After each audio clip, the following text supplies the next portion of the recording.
Good morning. Let me just make sure everyone can Bonjour hear à me all right. tous. J'aimerais m'assurer que tout le monde m'entend correctement. Sound okay? Yes, Est-ce que le very son good. est correct? So, Excellent. good morning. My Bonjour. name is Mark Freeman, Je and m'appelle I'm Mark the Freeman. founder and executive Je director suis of le the fondateur Institute et for le Integrated directeur Transition. exécutif de l'Institut pour les And transitions it's my great intégrées. pleasure and Je suis privilege to ravi moderate a special panel today d'animer ce that panel, will be very quick, très but I'm sure spécial. very insightful. Il sera très rapide, mais je 45 pense que minutes nous to apprendrons talk about beaucoup de choses. Nous avons 45 challenges minutes pour parler facing civil des society, défis auxquels fait face la global société level right civile now, and dans le some monde. ideas around protecting and expanding Donc civic des idées space sur in la these protection times. des espaces civiques. Is probably a very technical Donc l'espace concept. civique, c'est un concept un peu technique. But when we say civic space, what Et we're quand on talking parle about d'espace civique, basically are the on conditions parle des that are conditions needed for qu'il faut non-governmental actors, pour que les acteurs non society in gouvernementaux general, et to la participate société in en public général life.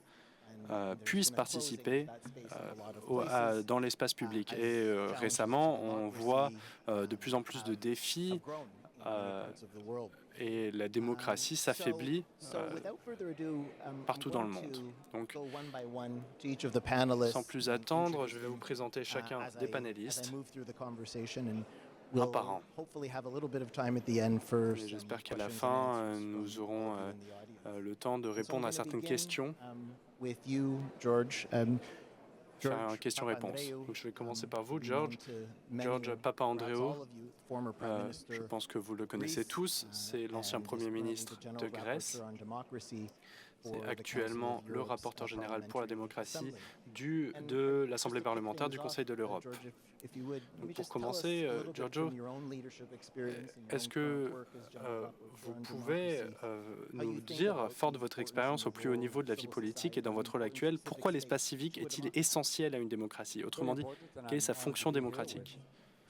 C'est très important. C'est un honneur pour moi d'être ici avec Trisha, Marie-Thérèse, Pedro.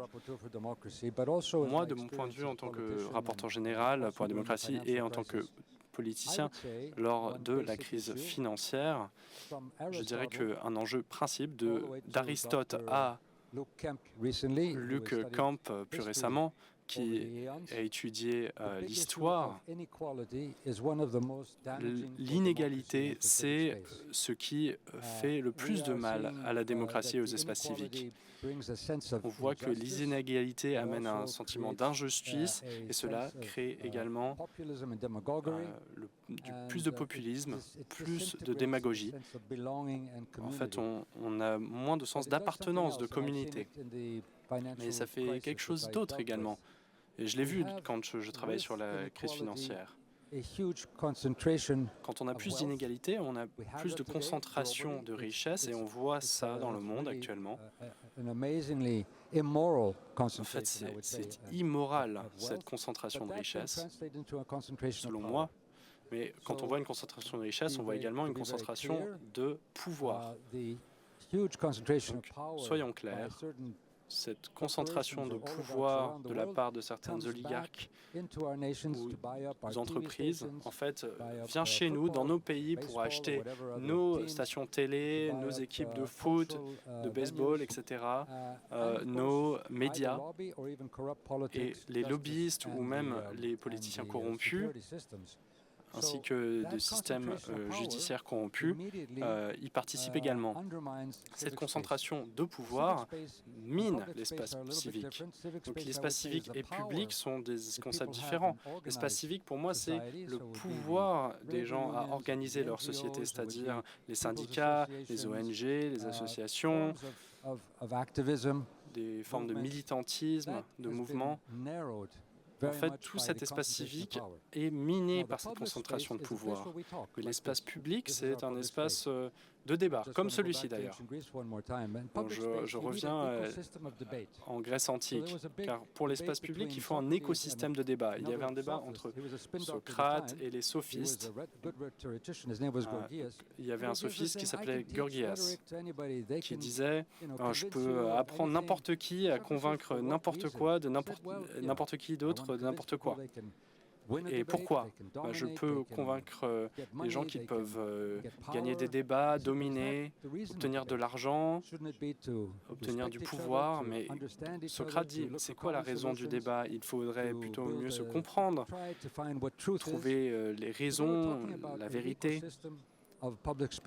Là, on parlait d'un écosystème d'espace public. Mais quel est notre écosystème? Quel est notre écosystème actuellement? Ce n'est pas vraiment ici, c'est les espaces numériques. Et l'espace numérique est contrôlé, encore une fois. En Europe, on a notre espace numérique, mais qui est contrôlé soit par les entreprises américaines ou TikTok, qui est chinois. Mais il n'y a pas que ça. Les règles de ces écosystèmes sont régies par ces algorithmes. Donc, cet apprentissage des algorithmes est pensé pour une seule raison, c'est le profit. Et ce n'est pas l'enjeu principal de la démocratie, ce n'est pas le profit. Il faut se comprendre, il faut réussir à trouver la vérité. Donc, il faut réussir à reprendre le contrôle de nos espaces publics. Comment faire cela? Faut-il utiliser l'IA pour la délibération? Faut-il utiliser l'IA pour la démocratie participative? Faudrait-il avoir une vue radicale,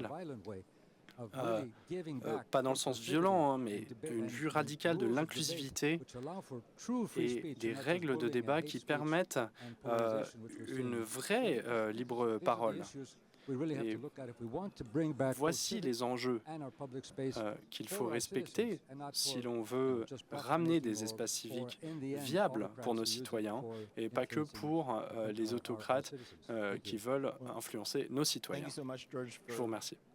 Merci beaucoup, George, pour nous avoir ramenés à la Grèce antique. C'est là où sont nées beaucoup de ces idées sur les espaces civiques et publics. Et merci aussi de nous rappeler que les espaces publics sont devenus numériques. Maintenant, je vais passer la parole à Maria Teresa Kumar, présidente et PDG de Voto Latino. Et lors de ce forum, le thème central, c'est les nouvelles coalitions. J'aimerais vous demander de quel type de nouvelles coalitions la société civile devrait-elle envisager pour protéger l'espace civique. Premièrement, j'aimerais vous remercier et remercier ce forum pour ce débat. Et c'est difficile car beaucoup de gens ont peur de parler honnêtement. Bon, aux États-Unis, on dit souvent que le centre de tout, c'est la démocratie et que nous sommes au centre de la démocratie. Et c'est bien d'avoir un peu d'humilité quand on pense à la Grèce ancienne, avec son histoire millénaire. On voit alors qu'aux États-Unis, on est assez jeune. Bon, Voto Latina a commencé en 2008, j'avais 36 ans, et c'était la première fois aux États-Unis que la croissance des Latinos voulait dire que cela deviendrait la deuxième démographie aux États-Unis. Et la majorité d'entre eux ne seraient pas des immigrants, mais nés aux États-Unis. Donc, la croissance aux États-Unis de la population lors des dernières décennies, 52% de cette croissance est due aux Latinos. Toutes les 36 secondes, un Latino devient à 18 ans aux États-Unis, son anniversaire de 18 ans. Donc, quelle est cette force politique? L'âge principal, l'âge moyen des Blancs aux États-Unis, c'est 58 ans. L'âge moyen des Noirs aux États-Unis, c'est 42 ans. Bon, vous êtes tous assis. Et c'est une bonne chose car je vais vous dire quelque chose de très choquant. L'âge moyen des Latinos aux États-Unis, c'est 14 ans. Donc on a presque trois générations plus jeunes que la majorité au pouvoir, c'est-à-dire les Blancs. Donc on voit qu'il y a dans le débat public une idée nocive de à quoi devrait ressembler un Américain, ce qu'est un Américain, alors que même en Arkansas, un tout petit État, dans certaines counties, 70% des enfants à l'école sont latinos. Donc aux États-Unis, on voit une transformation immense Donc, quand on parle de ces nouvelles coalitions, on parle en fait d'une expérience à grande échelle qui a commencé en Grèce, d'une démocratie multiculturelle.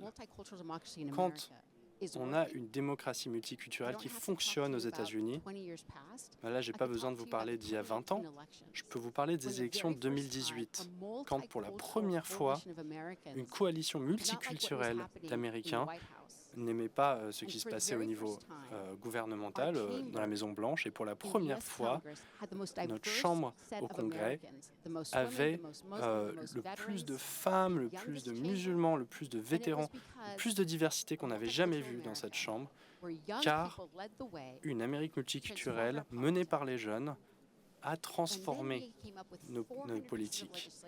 Ensuite, il y a eu 400 lois qui ont été créées, qui ont vraiment relevé les défis les plus importants, le système de santé publique, le changement climatique. Mais puisque c'était au Congrès, le Sénat, contrôlé par l'extrême droite, n'a pas permis à ces lois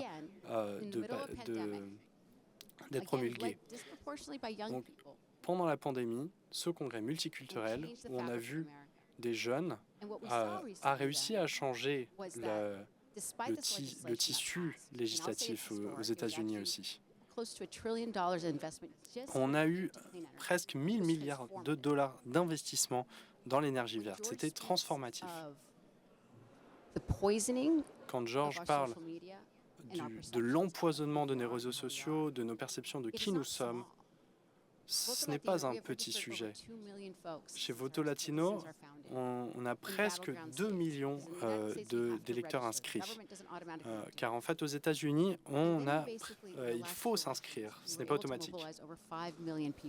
Et on a réussi à mobiliser plus de 5 millions de personnes lors des dernières élections, grâce à cette perspective des valeurs américaines. Mais sauf qu'il y a tellement de désinformation de la part de l'extrême droite et de l'ingérence étrangère, on voit une perturbation, on voit des jeunes à qui on dit que les institutions ne fonctionnent pas, ne participez pas, ne votez pas. Et donc, on a vu lors des dernières élections que beaucoup de personnes disaient que les latinos n'ont pas voté pour ont voté pour Trump. Mais en fait, on voit un tiers des latinos pour Trump, un tiers pour Kamala Harris, mais ce qui est encore plus important, c'est qu'un tiers des latinos n'ont pas voté. Voici une occasion à saisir. Quand on voit dans nos villes cette situation, en fait, on imagine que les militaires sont plutôt d'accord avec ce qui se passe, mais en fait, ce n'est pas le cas quand on leur pose la question. En fait, il faut chercher des alliés. Il faut chercher des alliés qui sont d'accord avec ces principes fondamentaux, ces valeurs fondamentales en Amérique. Mais ce qui se passe au niveau mondial, c'est que pour la première fois, la génération Z a plus de pouvoir électoral que les baby-boomers. Merci beaucoup, Maria Teresa, de nous avoir donné certains chiffres importants. Et vous parlez aussi de la dimension multigénérationnelle de ces nouvelles coalitions. Nous y reviendrons. Maintenant, je passe à vous, Pedro. Pedro Abramovey est le vice-président des programmes à l'Open Society Foundation. Je voudrais vous demander, Pedro, comment la société civile peut-elle survivre et s'adapter, car vous, dans votre fondation, vous travaillez au niveau mondial. Et j'aimerais vous demander comment la philanthropie peut-elle jouer dans ce nouvel environnement. Merci beaucoup, Marc. Je suis ravi d'être ici. Nous voyons le mouvement des leaders autoritaires qui cherchent à réduire l'état civique partout dans le monde, l'espace civique. Ils ont des cibles très précises. Ils essaient de bloquer ils ciblent les gens qui essaient de bloquer leur autoritarisme, c'est-à-dire le pouvoir judiciaire, les médias et les sociétés civiles. Et on voit ça partout dans le monde. Il faut voir que là où on voit de la résistance, on voit ça un peu partout dans le monde. En fait, c'est une résistance qui vient d'une alliance. Une alliance, ce serait 3 éléments pour résister à l'autoritarisme. Quand la société civile peut protéger les médias, que les médias peuvent enquêter et que cela ensuite mène à des enquêtes judiciaires afin de contrer le pouvoir. Avec un pouvoir judiciaire indépendant, là on peut vraiment contrer le pouvoir. Au Brésil, par exemple, c'est là d'où je viens, on a vu une tentative de coup d'État. Pas seulement un dirigeant autoritaire, mais quelqu'un qui a essayé de faire assassiner le président, de faire un coup d'État. Et là, cette résistance est venue de ces espaces. Les capacités à créer cet environnement fertile de résistance vient justement d'une société civile forte. Et il faut soutenir cette société civile. La philanthropie a une décision assez difficile à prendre là, car l'autoritarisme attaque la philanthropie et s'assure que tout devienne controversé. On voit que certains philanthropistes commencent à dire bon, on ne va pas financer des choses sujets à controverse comme les droits des genres, la démocratie, etc. Mais en fait, en faisant cela, ils renforcent l'autoritarisme. Dans le contexte surtout d'une coopération réduite. On voit moins de coopération avec les États-Unis, en Europe, pour investir dans le secteur de la défense. Et en fait, les philanthropes acceptent cette pression pour beaucoup d'entre eux de s'engager moins dans ces sujets soi-disant à controverse. Et ça, c'est très dangereux pour l'espace civique. Donc à Open Society Foundations, on a été ciblé par beaucoup de dirigeants autoritaires. D'ailleurs, on est assez fiers de nos ennemis partout dans le monde. Aux États-Unis, il y a beaucoup d'attaques sur nous. Mais on sait que ce n'est pas une attaque sur Open Society Foundation, c'est une attaque directement sur les militants, sur les sociétés civiles. En fait, on cherche à faire des boucs émissaires, des gens qui résistent et qui essaient de préserver la démocratie américaine. Et notre message, c'est que nous résisterons. Nous ne plierons pas les Chines. Dans l'espace de la philanthropie, en fait, nous ne nous mettons pas en danger physiquement. C'est d'autres personnes qui travaillent pour protéger les femmes, pour protéger les minorités, etc. Donc nous sommes privilégiés, nous devons utiliser ce privilège pour continuer à résister. Il faut nous assurer que tout ce que nous faisons soit complètement conforme à la loi. Nous avons des bonnes équipes qui s'assurent que nous sommes conformes à la loi. Donc en fait, ce n'est pas ça le sujet d'être conforme à la loi. C'est plutôt de nous assurer que nous croyons encore à la démocratie. Aux États-Unis, par exemple, que les institutions aux États-Unis peuvent résister à ces attaques. Et elles ne pourront que résister si nous avons assez de courage pour lutter contre ces actions. Merci. Merci beaucoup, Pedro.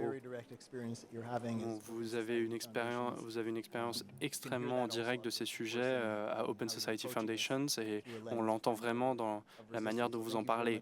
Vous parlez de résistance, donc merci d'avoir partagé votre perspective. Maintenant, je vais passer la parole à Trisha Shetty, fondatrice et présidente de She Says et présidente du comité de pilotage de ce Forum de Paris pour la paix. Trisha, fort de votre expérience internationale en tant que présidente de She Says, j'aimerais que vous nous parliez des changements générationnels que vous observez ou qui seront peut-être nécessaires au sein de la société civile. Selon Selon vous, quel est le rôle de la nouvelle génération d'activistes pour créer une nouvelle société civile dans nos démocraties? Merci beaucoup. Merci pour vos interventions également. Quand j'ai lancé She Says, une organisation qui lutte pour les droits et l'égalité des femmes et enfants qui ont été sujets à des abus sexuels, on m'a demandé c'est quoi votre plan décennal? Eh bien moi j'ai dit mon plan décennal c'est de ne plus devoir exister dans 10 ans. En fait, nous existons car les gouvernements ne font pas assez de travail. En fait, je ne veux pas remplacer l'État. Je ne veux pas faire le travail de l'État. Il y a beaucoup d'ONG qui créent des espaces démocratiques soi-disant pour sanitiser les espaces, pour sanitiser l'image des gouvernements, alors que c'est les gouvernements qui devraient lutter. Alors qu'on nous discrimine par rapport à notre couleur de peau, notre genre, où nous sommes nés. En fait, on commence à nous voir en tant que consommateurs. Et pour moi, la société civile ne devrait pas être aussi si efficace qu'en fait, elle devrait faire le travail du pouvoir judiciaire, des médias, car il y a des sociétés civiles. Non, ce n'est pas ça le sujet. On m'a déjà demandé de parler lors d'une conférence et juste avant, on m'a appelé en disant « Vous parlez beaucoup de viol. Est-ce que vous pouvez ne pas parler de viol, mais plutôt d'égalité de genre ?» Là, pour moi, c'est un exemple criant de ce qui se passe. Dans mon pays, les seuls espaces de société civile qui fonctionnent sont ceux qui demandent l'égalité sans lutter contre l'inégalité. Donc, comment cela est-il possible? À quoi ressemble cette inégalité? Comme Pedro l'a dit, il y a 3 sujets. On ne peut pas parler de droits humains sans cadre démocratique. Premièrement, il y a les médias, ensuite l'espace de société civile et puis le judiciaire. Les médias sont complètement contrôlés par l'État. Au cours des 10 dernières années, on voit que c'est la même chose auquel fait face les États-Unis et l'Union européenne. En fait, ça fait longtemps qu'on lance un signal d'alerte en disant « attention, attention » et personne ne nous écoute. En parlant de société civile, on nous accuse immédiatement de dire « vous êtes des ONG financées par des États étrangers, vous avez un agenda étranger ». Et en fait, on voit que c'est la même chose qui se passe aux États-Unis actuellement. La démocratie s'affaiblit. Donc, parlons de financement. Est-ce que vous savez ce que c'est le Pegasus? Pegasus a été l'attaque mondiale la plus répandue pour faire taire les militants, les politiques. Aux États-Unis, on a fait taire une personne qui a travaillé à la Cour suprême et qui a accusé en Inde un membre du pouvoir judiciaire. Et cette personne a ensuite est devenue membre de l'administration gouvernementale. On a eu aussi au Royaume-Uni un exemple de Pegasus et Macron a également été touché par ce programme. Et c'est un programme lancé par Israël. En fait, il faut avoir le courage de dire que quand on parle de société civile, on parle du sud, des pays du Sud, et il faut avoir le courage de dire qu'on traite différemment les pays du Sud que les pays du Nord. Merci beaucoup, merci Trisha.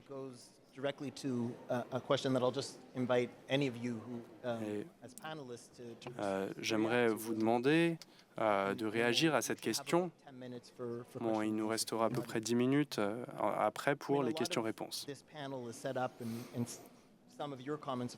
Ce panel cherche à répondre aux menaces auxquelles font face les espaces civiques, les sociétés civiles, des menaces externes. Donc j'aimerais vous demander vos réactions face aux menaces internes dans la société civile. Je vais vous donner un peu de contexte. Giorgio, vous avez parlé de polarisation. Maria-Teresa a parlé des défis de la désinformation également dans les espaces numériques. Mon organisation a une initiative mondiale sur la polarisation. Et en fait, on l'a lancé à cause de la croissance des vues illibérales, antidémocratiques, à gauche et à droite. Il y a un concept que vous connaissez peut-être, c'est la société incivile. Donc on a la société civile, c'est le bien, le mauvais, les radicaux, les modérés. Donc, il ne faut pas avoir une vision trop romantique de cette société civile, il faut être pragmatique. Il faut comprendre où le pouvoir de la société civile doit s'arrêter et le pouvoir du gouvernement doit reprendre la main. J'aimerais savoir ce que vous pensez des menaces internes dans la société civile qui ont à voir avec l'intolérance, c'est-à-dire le contraire d'une société libre, de liberté d'expression, d'une liberté de débat. Est-ce qu'il y a un peu un travail de fond à faire au sein des sociétés civiles à ce sujet? Que pensez-vous des réformes internes qu'il faudrait peut-être avoir au sein des sociétés civiles pour reconstruire, renforcer et protéger les meilleures formes d'espace civique dans nos démocraties? Je pense qu'un des principaux défis, du point de vue de la population, si on demande à la majorité des gens ce qu'est la société civile, les gens ne sont pas capables de répondre. Donc, quand on regarde une démocratie qui fonctionne bien, on a 4 piliers. Là encore, on prend l'exemple des États-Unis, il y a la Cour suprême, il y a le Congrès, et le président, mais on a également le 4e État qui est la presse. Ça, c'est le 4e pilier. Mais ensuite, il y a le 5e pilier qui doit être la société civile. Ce sont les philanthropes. C'est là où vous essayez de combler les fossés laissés par le gouvernement. Mais ceci dit, vous avez raison, les inégalités sont tellement énormes que la société civile ne peut pas y arriver. Dans les semaines à venir, on va voir que les travailleurs fédéraux, les employés fédéraux vont faire la queue pour essayer d'obtenir de l'aide alimentaire dans le premier pays du monde. C'est complètement absurde. Quand on voit ces choses terribles qui se passent dans le monde entier, il y a une prise de conscience. On voit des jeunes qui manifestent dans le monde entier. On voit des gens qui manifestent aux États-Unis.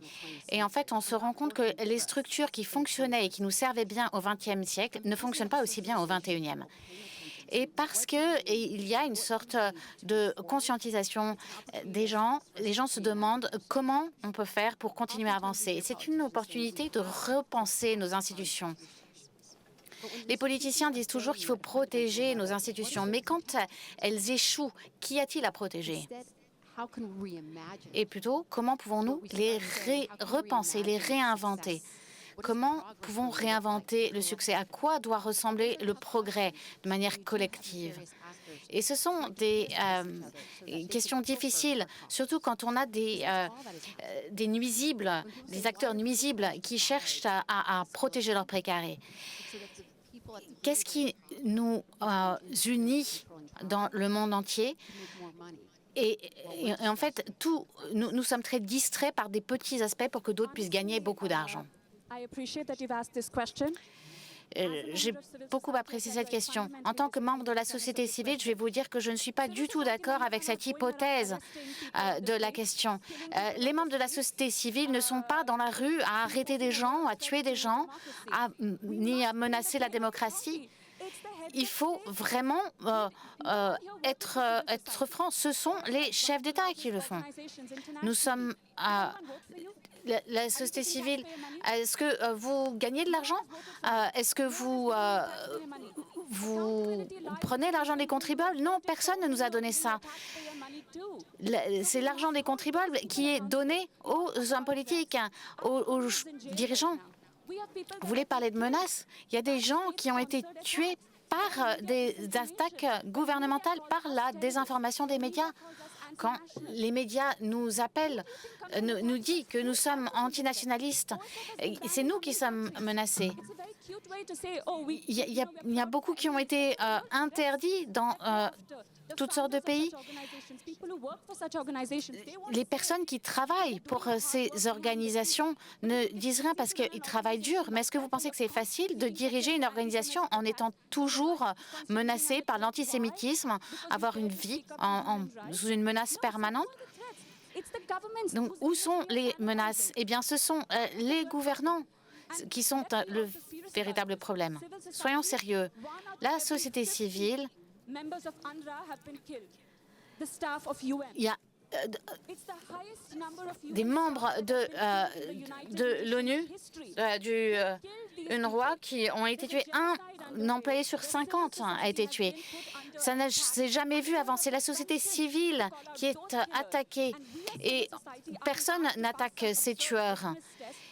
Et c'est à nous, ensuite, de nettoyer devant notre porte? Non, pas du tout. Pas du tout. Nous sommes en train de jouer le jeu pour ces dirigeants autoritaires qui nous attaquent, qui attaquent la société civile, et nous sommes en permanence attaqués. Et ce n'est pas à nous de nettoyer devant notre porte. Dans l'esprit du débat, je pense que c'est un apport très important, une contribution importante. Est-ce que vous vouliez ajouter quelque chose? Je suis d'accord avec beaucoup de choses. Je comprends, Trisha. Évidemment, moi, j'ai été élue, je suis censée être responsable, mais je pense qu'il faut ajouter où se trouve le pouvoir.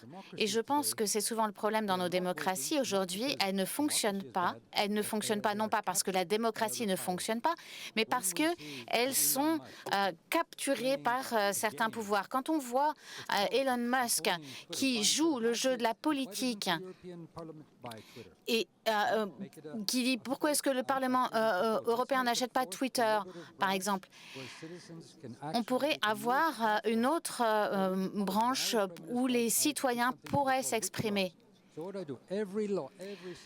Toute loi que nous discutons, avant qu'elle soit adoptée au Parlement, on pourrait demander, en la publiant sur Internet, leur avis aux citoyens et voir ce que nous pourrions adapter et avant de la présenter au Parlement.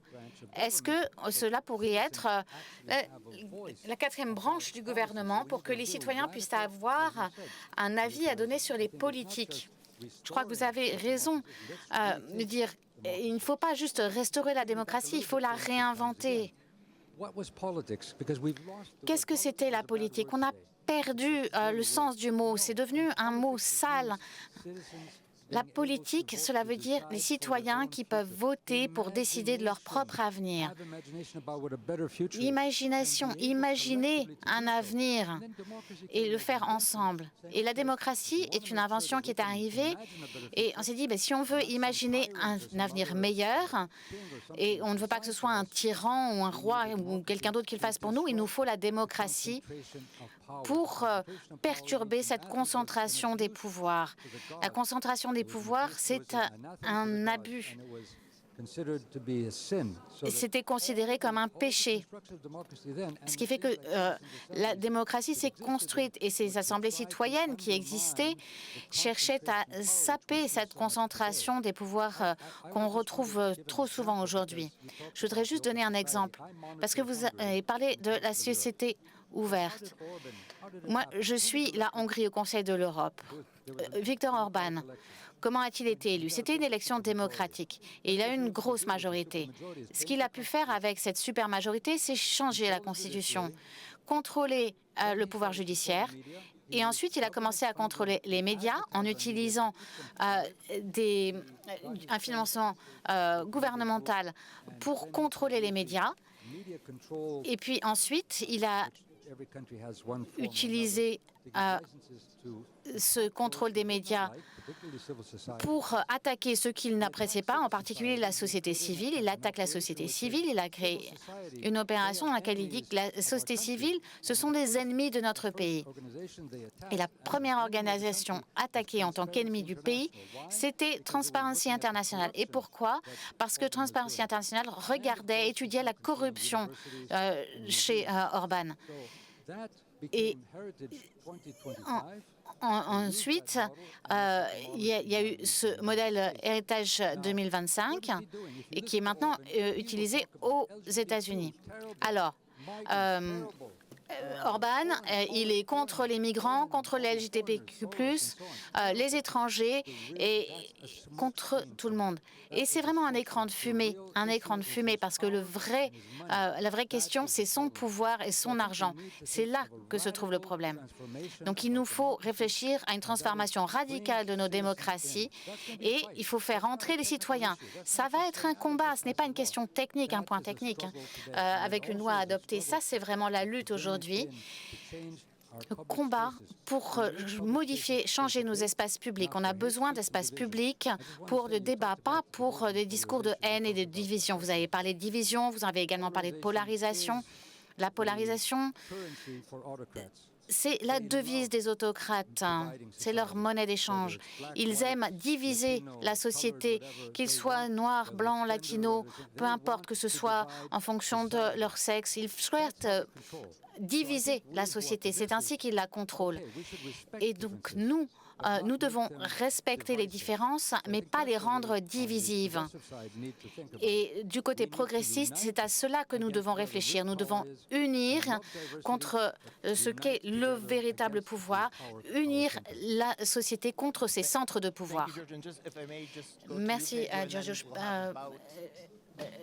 Pedro, je vais vous donner la parole et ensuite nous aurons 5 ou 6 minutes pour les questions-réponses. Je pense que Trisha a dit quelque chose de très important. Nous ne pouvons pas donner l'impression qu'il y a une polarisation équivalente entre la société civile et les États autoritaires. Ça me paraît évident que ce n'est pas ce que Marc sous-entendait dans sa question. Je pense que ce qui se passe à Gaza, moi aussi je viens de Rio. Rio hier, le gouverneur lié à Bolsonaro a lancé une opération de police qui a tué près de 100 personnes dans la ville. La ville a été complètement prise par cette opération de police. Et là, on est en train de compter les victimes. On ne peut pas dire qu'il y a la même polarisation parce qu'on parle de la violence policière. Mais je pense qu'il nous faut revendiquer le côté politique. Il faut que la société civile soit politique. Parce que l'idée de la politique, c'est l'idée de reconnaître, de partager, que nous avons un destin partagé avec le reste de la société. Une fois qu'on fait cela, il ne s'agit pas de polariser ou non, mais il faut convaincre et il faut emmener l'ensemble de la société. Il faut parler aux gens à l'extérieur et je pense que c'est très important. Et puis, je crois que c'est ce que disait Maria Teresa, on a besoin non seulement de protéger, de regarder la beauté de la loi, mais il faut regarder aussi la vie des gens et ce qui va améliorer leur vie.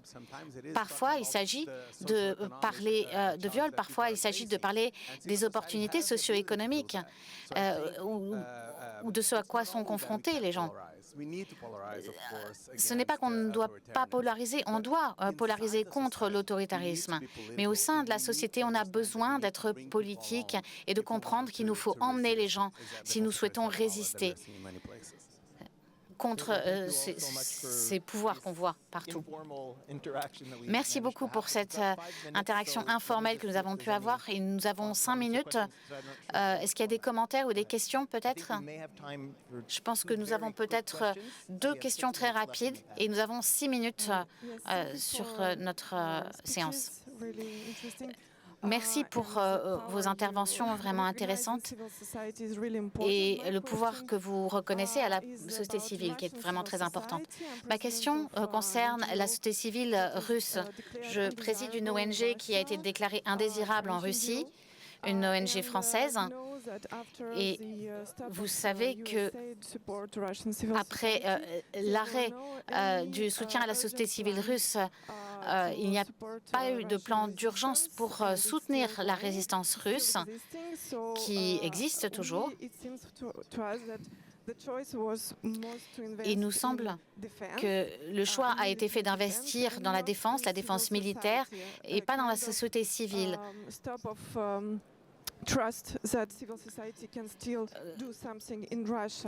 Comme un arrêt de la confiance de ce que pouvait faire la société civile en Russie. Peut-être une autre question d'abord? Ma question concerne Trisha. Vous avez dit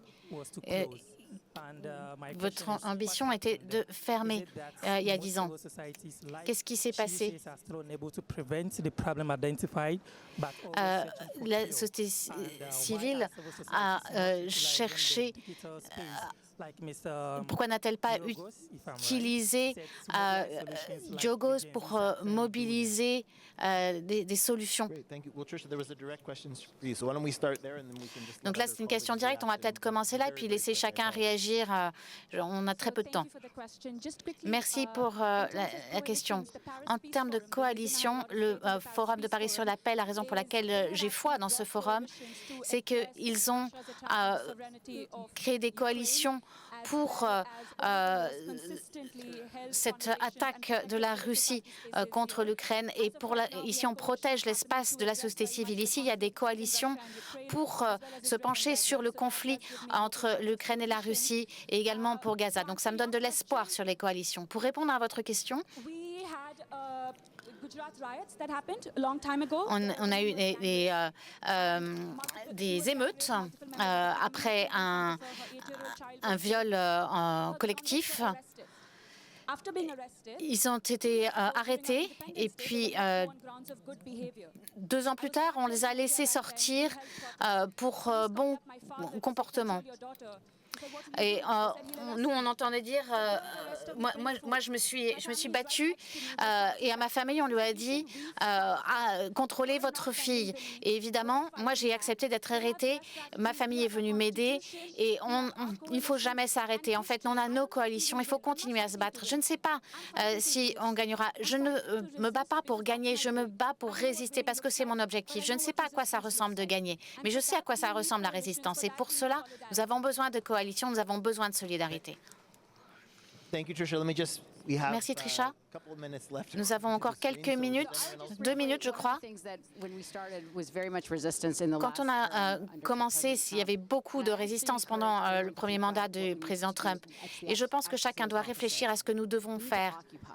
En fait, ce qu'il nous faut faire, c'est occuper le terrain. Nous devons nous inscrire pour voter, nous devons occuper l'Union européenne, le Congrès, les couloirs du pouvoir. Parce que quand on occupe le terrain, on peut changer le récit et l'avenir. Souvent, les gens se fatiguent, ils veulent quitter le gouvernement et dire c'est trop difficile. Mais ça, c'est la stratégie de l'autre côté. Parce que font-ils? Ce qu'ils font actuellement, c'est qu'ils occupent les 2 chambres de notre Congrès, ils occupent les lieux de pouvoir, ils occupent le terrain et s'assurent que leur message pollue notre capacité à agir. Donc, il faut nous trouver des stratégies pour occuper ce terrain, et avancer ensemble. Je voudrais rester dans l'esprit de Trisha, ce combat. Je pense que le pire que nous puissions faire serait de dire « Ah, on ne peut rien changer. Ah, c'est terrible. Ah, tous les hommes politiques, toutes les femmes politiques sont mauvais. » C'est la pire chose à faire. Il nous faut lutter.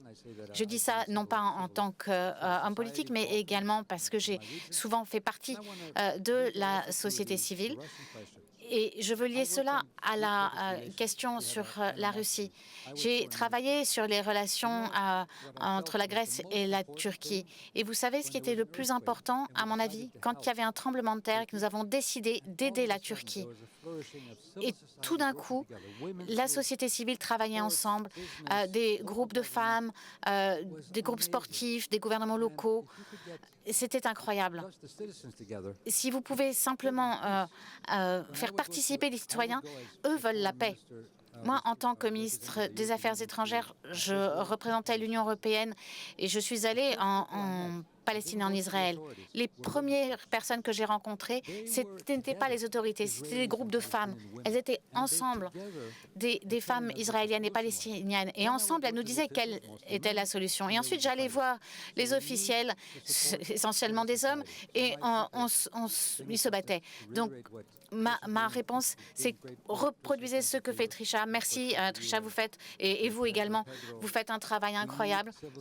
Nous avons besoin de la société civile pour croire en nous. Nous avons besoin de croire en notre potentiel, notre pouvoir. N'abandonnez pas le combat. Participez de quelque façon que vous puissiez. Si on revient à la Grèce antique, le mot privé était idiotis, qui a donné idiot.